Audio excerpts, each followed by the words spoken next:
right, well, good morning. So is this your first time at the track? It is my very first time. All right, how long have you thought about coming?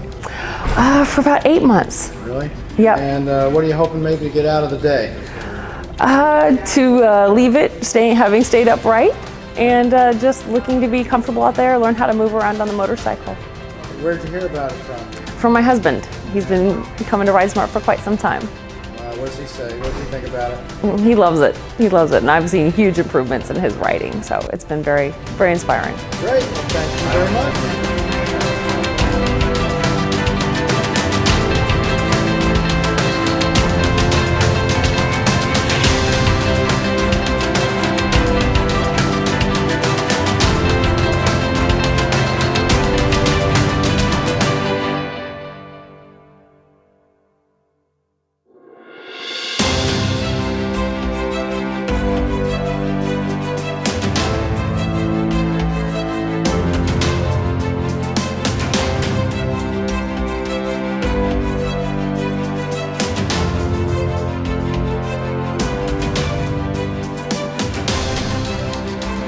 All right, focusing, fascinating subject, part one. Focusing priorities change all the time. So there's always something there. It may be another bite, you might see a wheel coming up there, or it may be a wiggle, or it may be the back end slips. There's always something to steal your attention and steal your focus.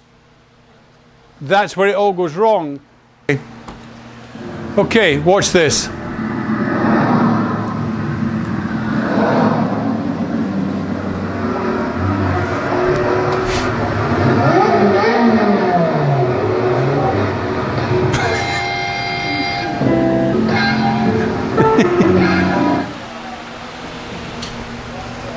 What got his focus? Now, watch this, is a real motorcycle situation.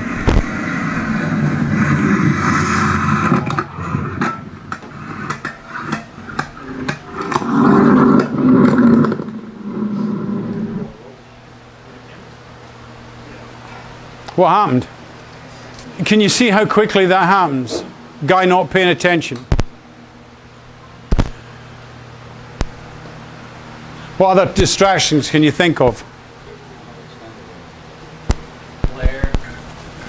Who said that? That's a really good one. So, other bikes, other riders, bumps on the seam, flags, marks on the track, damp patches, tire slip, the photographer. Being offline, an argument with the wife or the boss. How about that one? So, you can see it's really important that we learn what to focus on and what not to focus on. So Zach, not to focus on. And how do you not focus on that when it's a fleeting? It's really difficult, isn't it? How do you do it? But can you see how blind lack of attention can be, lack of focus, focus on the wrong thing can blind you to the thing that you should be focusing on. Sometimes you're too busy on thinking about how you're doing and not thinking about what's coming up. And you have to bear in mind that things come up very, very quickly on a motorcycle. The guy that went in the back of the car, he never thought that was coming. He didn't think he was going that fast. He didn't anticipate, because he was looking like that. So always focus not on the present. It's a funny thing to say, isn't it? How you're doing, on how the bike feels, the gear you're in, the bump. Now sometimes you have to, but that's not got to be your primary focus. You can't take your focus off everything where you're going and think, oh, the gears, what gear am I in? Oh yeah, that's second or is it third? It's too late. You're any good at it. I hated Kota the first time I went there. Hated it. I was crap at it. That's the day I passed you. No, that was later. And then I passed you back, didn't I? I just didn't like it, and it really got in my mind. And I was down to instruct the next time we were there. So this is probably April, next time September. I thought, I really don't want to go to this place. Problem is, I sorted my brain out, and I also had thought a lot about the track. And for some reason it got in my long-term memory And I remembered it. Man, I went out and that weekend, I loved the track. It was a 180-degree difference because I had given it some thought and then I knew where I was going. The reason I didn't like it is because I didn't know it, because I didn't know where I was going. And I don't like not knowing where I'm going. And all of these things can grab your attention. And it's so easy to be popping champagne corks in your head. I remember one time, at that time it wasn't Mike Buswell, but my arch nemesis was a guy called Paul Carter. And we were at Eagles Canyon. I had a Honda Fireblade, and I don't know what he was on. 600 probably, yeah. Anyway, we're coming down the straight, and you're probably doing a $150 down the straight, and just on it, and I've got the line for the inside line for the corner. He's on the outside, and we're being a bit naughty, it has to be said. I could have leaned across and tapped him. I probably should have. Take his focus away. But anyway, I thought the only way I'll get past this guy is to late break him. And it was magnificent. The back wheel raised off the ground. I come in the front wheel, and it landed in time for me to turn the corner. It was magnificent. I could hear angels paused in flight. Then you woke up. Well, it was a bit like that. But it was a magnificent move, and I thought, that'll sort him out. He'll never forget that one. So we're going down into turn 8, round turn 9, into turn 10. I'm going, that was absolutely brilliant. Come into turn 11, missed my braking point, missed my turning point, missed the apex, ran wide and crashed the crap out my bike.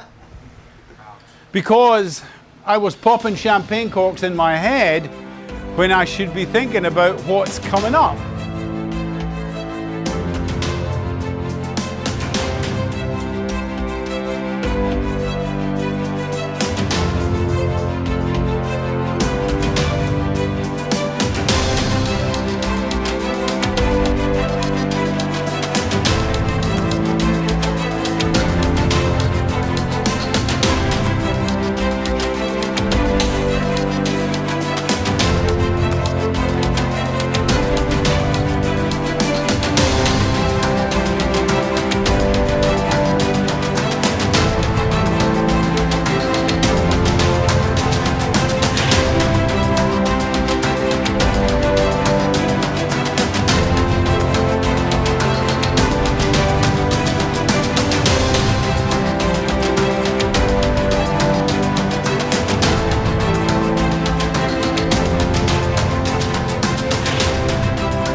Okay, so what's your name? Jordan Harmon. How long you been riding? About 5 years. Is this your first track day? Second one. Second? Yep. Is this your first time here at this track? It is. Great. So how's the day been going? Pretty good. I mean, it's hot out there, but other than that, it's going well. Yeah, so how'd you feel at the beginning of the day before you got on the track? Not as confident as going through it and getting the instruction, but once you get the instruction, you get a lot more comfortable. So you're feeling a lot better now? Yeah, a lot better. And what are you riding? 2015 R1. Sweet. You got it all dialed in? Yeah, messing with the settings this morning. Did you get Roger to tune your system? He tuned it for me at Texas World Speedway last month. Did you feel a difference? Absolutely, huge night and day difference. I could, going into the turns, I couldn't brake near as hard, and once he did it, it was night and day.